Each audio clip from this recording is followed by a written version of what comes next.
ये वीडियो है एक्सक्लूसिवली उन सभी स्टूडेंट्स के लिए जिनको हमेशा स्टडी मोटिवेशनल वीडियो का इंतजार रहता है। ये वीडियो डेडिकेटेड है उन सभी स्टूडेंट्स को जो अपने सामने किताबों का ढेर लगाकर बहुत देर तक पता नहीं कौन सी सपनों की दुनिया में खोए रहते हैं। ये वीडियो डेडिकेटेड है उन सभी स्टूडेंट्स को जो जुलाई में ये प्रॉमिस करके पढ़ाई स्टार्ट करते हैं कि इस बार मैं वो रिजल्ट लेके आऊंगा ना जो आज तक नहीं ला पाया, और होता भी यही है। उस बार उनका सबसे घटिया रिजल्ट आता है और जिसका ब्लेम वो अपने हार्ड सिलेबस को देते हैं, अपनी सिचुएशंस को देते हैं, बढ़ती हुई कॉम्पिटिशंस को देते हैं। अगले 6-7 मिनट के लिए अपनी किताबों को जरा साइड में रखकर ईयरफोन लगाकर मेरे साथ मेरे विचारों के साथ जुड़ने की कोशिश कीजिए। मूड हल्का करने के लिए एक कहानी सुनाता हूँ। महाभारत के युद्ध के दौरान अर्जुन ने श्री कृष्ण से पूछा कि हे कृष्ण, क्या मैंने इसलिए तीर चलाना सीखा था कि मुझे अपने ही घर वालों पे तीर चलाना पड़ेगा? क्या मैं इतना बड़ा अभागा हूँ कि मेरे ही हाथों मेरे परिवार वालों की हत्या लिखी हुई है? भला ये कौन सा धर्म है जिसमें मैं अपने ही हाथों अपने भाइयों का,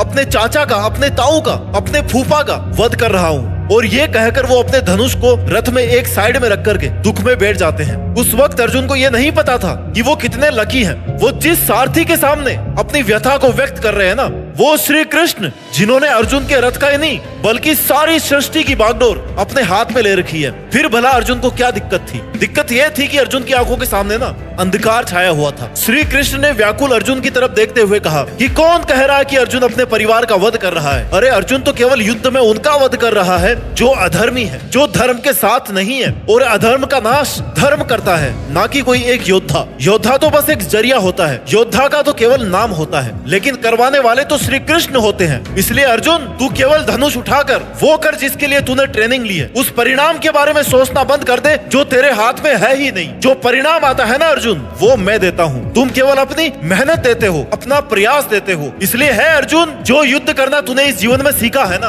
वो केवल आज के इस महाभारत के युद्ध के लिए ही सीखा था। इसलिए अब अपने गुरु से मिली हुई शिक्षा का मान रखने का समय आ गया है। तो तू अपना धनुष वापस मत रख। जब धर्म को विजयी बनाने के लिए युद्ध करने का समय आया है ना, तो अब पीछे मत हट। आज मेरी गुहार है उन सभी विद्यार्थियों से जो अपने पिछले प्रयास के खराब रिजल्ट को लेकर के बैठे हैं। मेरी पुकार है उन सभी स्टूडेंट्स से जिनको एग्जाम के रिजल्ट का बहुत ज्यादा प्रेशर फील होता है। My dear brother and sister, जो बात श्री कृष्ण ने महाभारत के युद्ध में अर्जुन को कही थी ना, आज वही बात मैं तुम्हें कहना चाहता हूँ कि तुम्हारा काम है केवल प्रयास करना, और प्रयास का प्रेशर से कहीं कोई लिंक नहीं है। प्रेशर तब फील होता है जब आप रिजल्ट के बारे में सोचते हो। इसलिए आपका फोकस रिजल्ट पे नहीं बल्कि प्रयास पे होना चाहिए, क्योंकि रिजल्ट वैसा ही आएगा जैसा आपका आज प्रयास होगा। आज मेरी विनती है उन सभी विद्यार्थियों से जो अपने आप को इतना मुसीबतों से घिरा हुआ समझते हैं कि उनको अपने चारों तरफ केवल और केवल अंधेरा नजर आता है। उनको जिम्मेदारियों का इतना बोझ महसूस होता है ना अपने कंधों पर कि जवानी में ही उनके कंधे झुकने लगते हैं। उनको अपने पैरों तले इतने कांटे नजर आते हैं कि एक कदम भी आगे बढ़ना उनको बहुत दर्दनाक लगता है। थोड़ा सा सोच को लगाम दो माय डियर स्टूडेंट। कभी भी जबरदस्ती वाली भावना से किसी काम को करने में मजा नहीं आता है। ठीक उसी तरह जबरदस्ती की गई पढ़ाई में ना कोई मजा नहीं आने वाला। किताब को बंद करके बाहर खिड़की से देख। क्या इस कठोर सी दुनिया का सामना तू बिना ज्ञान के कर पाएगा? क्या अर्जुन ने धनुष चलाने का प्रशिक्षण नहीं लिया होता तो क्या वो महाभारत में धनुष चला पाते? आंखें बंद करके महसूस कर कि क्या किताबों ने कोई गुनाह किया है जो उनको नजरअंदाज करके एक तरफ रख करके कोई सजा दे रहा है मानो। जरा सोचो, अगर अर्जुन भी अपने गुरुकुल में ऐसे ही धनुष को साइड में रख करके खाली टाइम पास करते ना, तो क्या वो महाभारत के हीरो बन पाते? हाँ, मानता हूँ कि आज की रातों के अंधेरे में ना कोई नहीं है जो तुझे रोशनी दिखाए, जो तुझे रोशनी करके ये बताए कि रास्ता किधर से जाता है। हाँ, मानता हूँ कि आज इस कमरे की चार दीवारी का सूनापन तुझे अंदर से खाए जा रहा है, खोखला बना रहा है। जब तुझे दूर बजते हुए किसी डीजे की आवाज आती ना मंद मंद सी, तो तू यही सोचता है कि वाह रे किस्मत, मुझे चिढ़ा रही है मेरी किस्मत। हाँ, मानता हूँ तुझे आज वो शख्स छोड़ के चला गया ना जिसके फेवरेट कभी तुम हुआ करते थे, अब उसको तुमसे कोई और मिल गया है बेहतर, अब वो उसका फेवरेट है। Stop blaming your destiny and start believing in your destination. जिस विद्यार्थी को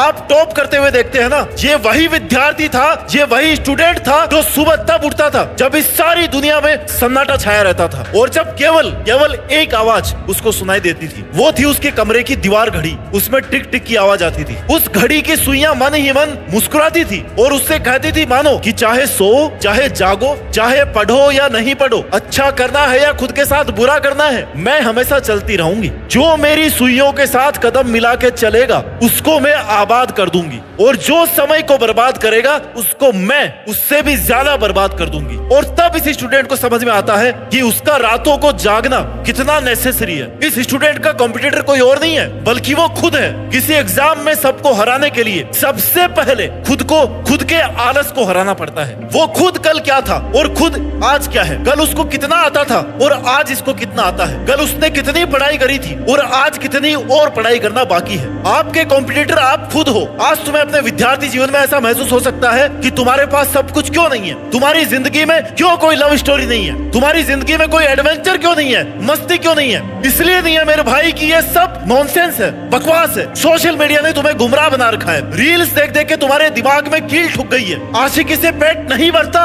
या तो धूप में मजदूरी करने से पेट भरता है या फिर रात में जाग करके चौकीदारी करने की ड्यूटी से पेट भरता है। इसलिए अपनी सोच को लगाम दे और उसको अपनी जिंदगी से निकाल दे जिसको तू अपनी किस्मत की बागडोर दे रखा है। वो बागडोर चली गई तुम्हारे हाथ से, क्यों नहीं समझते हो। किस्मत भी लेके चली जाएगी और सबसे जरूरी मेहनत भी ले जाएगी तुम्हारा वो सामर्थ्य भी ले जाएगी जिससे तुम अपनी जिंदगी को एक मीनिंग दे सकते हो, एक अर्थ दे सकते हो। देश में अपना नहीं बल्कि दुनिया में देश का नाम कर सकते हो। और अगर वक्त मिले रील देखने से तो पूछना एक बार अपने पापा से आंख में आंख डालकर कि पापा दर्द तो नहीं होता आपको जब मुझे साल भर पढ़ाते हो, एक पोटली भर के फीस की देते हो और जब मैं चुल्लू भर नंबर लेकर के आता हूँ घर पे तब आपको बुरा तो नहीं लगता पापा। आपकी एक्सपेक्टेशन से परे आपके मम्मी पापा का जवाब पता क्या होगा कि बेटा कोई बात नहीं, अगली बार ज्यादा मार्क्स आ जाएंगे, ज्यादा से ज्यादा 1 साल और फीस देना पड़ेगा ना, क्या हो जाएगा, तेरे लिए तो कमा रहे हैं। इस बात में तुम्हारे पेरेंट्स को सलाम करना पड़ेगा कि तुम्हारे पेरेंट्स सबसे अच्छे एक्टर हैं जो दिल में दर्द छिपा करके ना कभी आपको ये महसूस नहीं होने देते कि वो दिन ब दिन तुम्हारे रिजल्ट की वजह से ना अंदर से टूटते जा रहे हैं। और तुम्हें तो एक्टिंग का ऑस्कर मिलना चाहिए कि सारी रात तुम खाली मोबाइल का डेटा कंज्यूम करते हो और सुबह लेट उठ करके एक्सक्यूज देते हो।